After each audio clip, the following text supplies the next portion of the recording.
that would go so far, I would certainly appreciate it. Speaking of my podcast, R.C. Williams was on with me earlier, and then, see, this is the way that I roll with RC. I'm a little ghetto fabulous, and then I give Lou nearly probably a heart attack every day when I speed to the studio and make it here within minutes. But just like that, I called or I texted RC, and I was like, RC, the great taking. You're on at 7 to talk about it. And he obliged. Thank you, RC. Appreciate you, man. Okay, so the great taking allegedly will make the great reset look like a picnic. And RC, let me just read, and then I want to get your take on it. Some of what I read today from Glenn Beck's organization, The Blaze. And again, the title of this column is From the Great Reset to the Great Taking. And again, I'm speaking with R.C. Williams. R.C., where can people find you real quick? You're going to love R.C. if you haven't heard him before. When it comes to the economy, when it comes to, stocks, ETFs, when it comes to cryptocurrency, Bitcoin, I mean, this guy is absolutely fabulous with that type of stuff. Where can people go to find you real quick, R.C.? Yeah, they can go to SherlocExposes.com. We spell Sherlock without a K. That's on the Substack network. We do Rip from the Headlines Monday through Friday. We take the top 3 news stories of the day or a special interview. We connect the dots for you. So pretty quickly you can assess what's going on and what you need to do next. We always try to cover the questions. What does this mean? Why does it matter? Why should I care? And then what should I do? Okay, so now... All right, so I guess we'll be answering those questions right now with you, RC. Let me just start probably midway through this column from The Blaze. Now, the Great Reset is well known as a clumsy. They were talking about how many of them at The Blaze were ridiculed for talking about the Great Reset, but now there's been plenty of books written on the Great Reset. Many patriots know about the Great Reset and ESG and Larry Fink and all of that, and shareholder capitalism as opposed to or versus stakeholder capitalism. And the Blaze did a lot of work with that. Glenn Beck did a lot of work with that. Carol Roth. All these type of people. But uncovering the Great Reset was only the beginning, according to this column. And then the gentleman goes on to talk about the ominous great taking. For those of you that may not know, I didn't know about this, honestly, until probably about a month ago when a client of mine was like, Carl, have you heard of David Rogers Webb? You need to check him out. You need to watch his videos. You need to read him. Apparently, he's the author of The Great Taking. He describes it as the end game of the current globally synchronous debt accumulation supercycle. All right, so here's what they say, RC. The story goes all the way back to the 60s when Wall Street was in the midst of the paperwork crisis. And then if I'm to fast forward, basically at that time when there was a paperwork crisis, we started switching to computerized stuff. Things went digital, but the people that were investing owned their securities. And once they went through these securities exchanges, and correct me if I'm wrong, RC, things became digitized, and essentially the companies owned the securities and no longer the investors. And in essence, that's what. And I'm bringing RC in to clean this up because I barely know what I'm talking about. But and then we get Lehman Brothers. We get the collapse of Lehman Brothers with the Great Recession. RC, J.P. Morgan Chase swallows them up, and they have a bigger advantage, get a bigger cut of the pie when Lehman Brothers collapses. Than the people that actually invested in Lehman Brothers, because they were J.P. Morgan Chase were stakeholders or lenders to Lehman Brothers, so they got a bigger portion of the people's investment. I mean, tell me, help clear this up for me, RC. This is absolutely nuts. So Carl, I have to give you an incredible amount of credit. When Silicon Valley Bank went down last year, we spent a lot of time on the show helping people understand exactly what was happening. And one of the statements I made back then to people, and I don't think people caught it, is you don't even own the stuff that you think you own. So let's go through a couple of terms. The first one is derivative. So a derivative could be It's basically an amalgamation of assets that are stocked into one piece that are swapped or sold, right? So derivatives could be 15,000 hot dog stands, a lawn care business, and a set of office buildings, right? Well, what the banks figured out is they could package up debt and resell that debt and make more money and take more debt and package that up and do the same thing. If you're thinking to yourself, man, is this what happened in 2008? The answer to that would be yes. Credit default swaps are the riskiest of the derivative class. And what happened is that the banks, they got caught with their pants down on the housing market, and they almost imploded the entire economy. So let's work through this in the easiest way possible. What has ultimately happened is that in the mid-90s, Congress put forth legislation that allowed for your assets to be tokenized as security. In essence, the bank or the lender owns that asset, and you are what is called a beneficial owner. So here's the difference. You own a stake in it or a share, so to speak. But here's the crazy thing, Carl, is that if the banking system was to go under tomorrow, let's say J.P. Morgan Chase, who has a ton of exposure to derivatives and toxic debt, by the way, more than the national debt of the United States, if they were to go under, realistically, they could say to every depositor in J.P. Morgan and everyone who had a mortgage through them and everything else, hey, listen, we're going to take your assets and pay off this debt or sustain ourselves. And guess what? You don't really get anything, but hey, it's okay because that contract you signed actually told you that. We just hit it on page 6,402 where you can't see it. So, Carl, in essence, and Larry Fink actually said this out loud during an interview on Bloomberg not too long ago. He said the future of banking is tokenization. Well, that's already happened.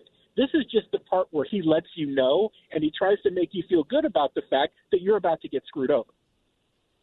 Wow. Okay. So this is new to me, RC. I don't know why. But this is new to me. How do people protect themselves from this? Is it possible? You've got people that have 401ks. You've got people that have mortgages, RC. So, I mean, this is, including myself. So this is absolutely terrifying to me. I mean, is there a solution to this? Is there anyone in Congress dealing with this, talking about this that you know of? I don't, Carl. Let me give you just a bit more perspective on this because you brought up mortgages, and I think this is where it's going to sting people the most, followed very closely by a 401k. Here is the challenge, and someone listening tonight has probably been through this experience, and they were absolutely floored because they did absolutely nothing wrong. So here's what happens. Carl Jackson gets a mortgage for $350,000, right? Carl's got his mortgage. Everything's fine. What he doesn't know in the background is within the first year, that mortgage was sold 5 different times. So Carl's sending in his payments, thinking he's making his payments to his lender, until one day he gets a foreclosure notice on his door. So Carl's like, wait a minute, whoa, I'm making my payments. Well, they say to you, well, you sent them to the wrong place, so you're in foreclosure, and we're going to take your house. Carl, this happens, and so what I just described to you is how they tokenize assets. The banks and these investors are buying and selling these things so quickly, people who are trying to do the right thing in an honest way get caught in this, and they're collateral damage. To them, you're just a line on the sheet, and they say, oh, that's worth selling. There's money in that. I'm going to sell it off. And then if you send them a payment, they're like, well, that doesn't go to me. And if they don't figure it out, it's too bad for them. That is. Hey, RC, keep that thought. Keep that thought. I want to bring you back for the next segment. We're speaking with RC Williams, SherlocExposes.com without a K. All right, welcome back to the Officer Tatum Show. I'm joined by my guest, RC Williams of SherlocExposes.com. You spell Sherlock without the K. And we're talking about the Great Taking. And essentially, if you thought the Great Reset was bad, this is absolutely insane. where literally you might think you own your home. You may think that you own, your 401k, you're sitting pretty. But obviously there are some evil people that are setting themselves up to, if the economy is good, they succeed. But if the economy does bad and it crashes, they succeed, but you fail. And so this is what RC is explaining to us. Again, it's the great taking. And a client of mine brought this to my attention. And listen, RC has written about it, so forgive me, RC, because obviously I slacked and missed your column on this. But he's breaking it down to us now. So if you could pick up where you left off, RC, that would be great. Certainly, Carl, and I would strongly encourage people to watch the Great Taking documentary. David Webb is an incredibly talented economist and a truth teller, and he's made that documentary free for everyone on YouTube. It's an hour of your time. Everything we're talking about tonight, we can't get everything in, but you will definitely get an earful and an eyeful if you do that. So I strongly encourage people to do that. What we were talking about, Carl, is the example of a mortgage and what can happen to your mortgage in very rapid succession. Banks and other institutions do these types of things all the time. If you recall, when we were on with you last year, we said Credit Suisse was going to run into an issue. Yes. Here is what happened with Credit Suisse, right? And it directly correlates to what's happening here. The reason Credit Suisse got into trouble is because their insurance company refused to insure them anymore because their credit default swaps were too risky. And the insurance company said, you are out of your mind. We will no longer insure you. Credit Suisse is apparently a large institution with a ton of money. They almost went under because they were taking too much risk with people's assets. So, Carl, what's happened, and I want to go back to what happened legislatively in the mid-'90s and how this ended up slipping through. It's always supposed to be for the good of the situation. Use air quotes when you say that, right? So this is totally going to work out. It's going to allow banks to lend more and lever up and everything like that. And really, there'd never be a reason to take people's assets. Yeah, unless, of course, you're living in Joe Biden's economy and ultimately things go upside down. Well, then you go back to self-preservation is the first law of nature. Here's a breaking news story for everyone that they already know. Your bank, your lender, anything like that, they don't care about you. Okay, they care about them. And so when it comes to the hierarchy of needs, if you're playing a game of musical chairs, there isn't a chair for you. So, Carl, people understanding it is a huge first step. What I would encourage people to do is start asking their legislators, their Congress people, and anybody that represents them a ton of questions about why they're hearing about this for the first time now and exactly what banks and institutions are allowed to do and not to do with your money. Because, Carl, we talked about this before. The end of the bank temp funding program that basically nationalized the banking system last year, that expired March 11th. And with the Basel III regulations coming in, banks in the United States have had to have zero in reserve. So if Carl puts $100 in a bank, that bank can lend out $100 all day. Suddenly, they're going to have to come up with 20 or 30% of their assets in reserve. If you're a $1 billion bank and you end up with 24 hours to come up with $200 million, guess what? It's not going to happen, and that bank is going to go under. Guess what happens if we see bank failures en masse? Carl, eventually, some of those banks are going to take up the opportunity they have with your securitized assets to seize them and say, listen, you were a beneficial owner. You weren't the actual owner on paper. So listen, have a nice day, and we need you out by next Thursday. We're going to take back these wow. This is this is chilling. You know what's crazy, RC? And again, I had RC on earlier this week on my podcast, and we always have a great time together. And RC is a person of faith, too, and he just happens to be, dare I say it, RC, in a good way, in a nice way, a nerd when it comes to this stuff. He freaks me out with all the stuff that he knows when it's pretty cool. He's an amazing guy, and he obviously well-informed when it comes to stuff like this, but a godly guy, too. RC, I got to be honest with you. I'm in a bit of I don't even know how to explain it, and I need to be able to do that because obviously I'm live and I'm on national radio. But I don't want to, for the longest period of time, I did not want to feel like a conspiracy theorist. I didn't want to feel like I'm out there, but the truth of the matter is there are some evil people that exist that are watching over our money, if you will, that are ready, willing, and able to take it over, such as the Larry Finks of the world. And this stuff used to be,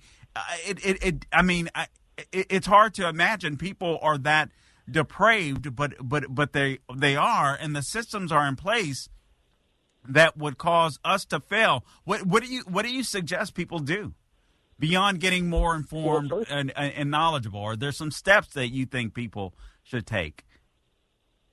Yeah, Carl, first of all, straighten out your tinfoil hat and make sure it's on nice and snug, okay? Because it's not conspiracy theory anymore. It's conspiracy fact. There is a silver lining to this, Carl, and we know that knowledge is power. Now that you know this, it's one of those deals where once you see it, you can't unsee it. Here's what you have to do. You may historically have had a financial advisor or somebody invest for you, and you kind of check in every so often, or they send you an update or whatever. You need to get really nosy about what's happening with your assets. Start asking lots of questions, because very quickly you will figure out if your interests are aligned with a financial advisor, an investment firm, the mortgage company, or whoever else. Get nosy and start asking questions, because if you start digging and you pull on a thread, it may be the thread that saves your wealth. And again, we don't offer financial advice in that sense to say work with this person or that person. What we will share with you, though, is you should be asking those people a ton of questions, because I can promise you this. The majority of those people who are supposed to be investing your money and looking after that stuff are just sitting around doing whatever somebody else does and not necessarily caring all that much, because every time they move it for you, they make money. Right? Not everyone, but most of them do. And until you start asking questions, they're going to keep doing that, because it's like skating on easy street. So the biggest and the most important thing that people can do, Carl, is get really nosy, just like you got into your kids' education, because we all got woken up during COVID about the books that were in schools. You need to get really nosy about the people that are dealing with your finances and your wealth and your property, by the way. Get as nosy as possible. Go back and reread contracts. If you need a professional to help you to do that, get them to explain anything that you don't understand, so then you know what the next move needs to be. We only have about 45, 50 seconds left, RC. Are there any institutions out there that exist that are monetary institutions that are fighting against this stuff? I mean, it just sounds so daunting too. If I'm being completely honest, I mean, because people are vulnerable. I mean, you can learn about this stuff and take time to learn, but are there any institutions that say this isn't? Oh man, I'm sorry, I talked too long, RC. Listen, we'll have RC back. We'll have him on another podcast to discuss this. RC Williams, SherlocExposes.com without the K. Thank you, RC. Appreciate you, brother.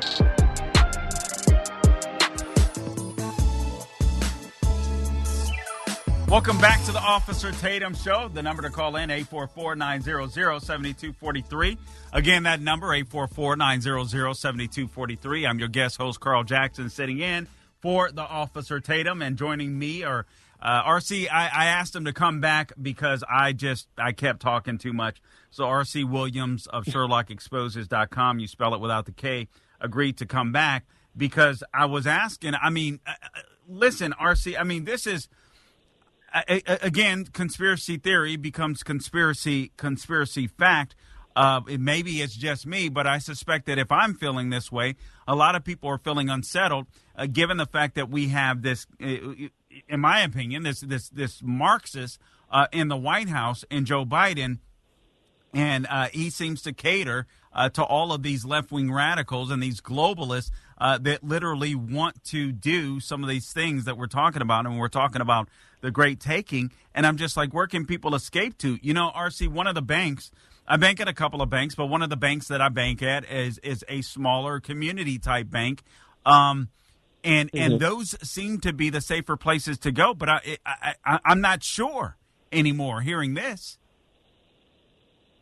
So, Carl, they are. That was what I was going to mention, is that your smaller community banks and credit unions tend to be safer simply because you can get to them, and those people generally live in your neighborhood. You know, it's hard to do that to someone when you got to look at them on an everyday basis.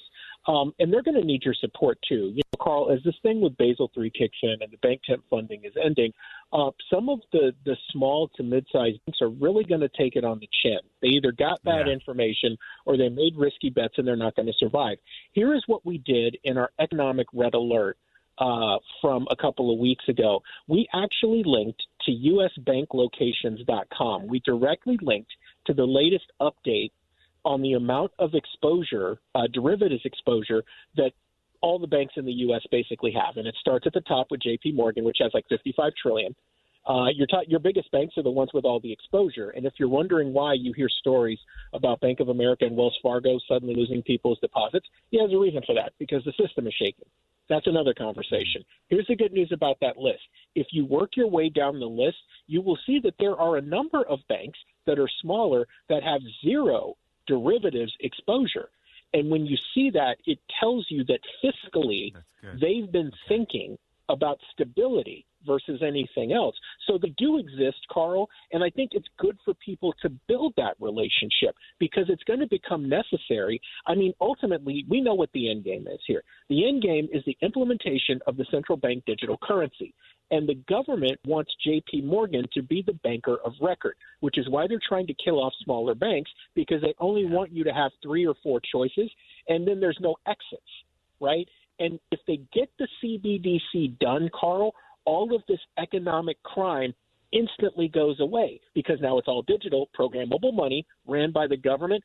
Everything that they ever did is gone, erased from history in one fell swoop. Good stuff, man. Good stuff. And you know what? That brings me some comfort, RC. And right away, I pulled up this usbanklocations.com, and I'm going to be searching through that. So we appreciate you, man, for your wealth of knowledge on this topic because, guys, I mean, these people are coming after. We see what they're doing to Trump. We see these stories of squatters and all this kind of stuff. The left, they're just crazy. And they don't care how hard you work. They don't care. I'm looking at these people. I'm looking at Joe Biden again, RC, $5.8 billion in student loan forgiveness, as if that money just drops from the sky. I mean, it's insane. 20 seconds, RC. You know, the United States, the prevailing belief in why they do this is they believe it's too big to fail. But, boy, when it does, they're not going to be the ones that catch the collateral damage. It's going to be the average American. We pray for people, Carl, and we continue to try to keep them informed. Guys, pay attention to what's going on in your life and everything around it, and brace for impact. All right, R.C. Williams, Sherloc, exposes.com without the K. Thank you, man.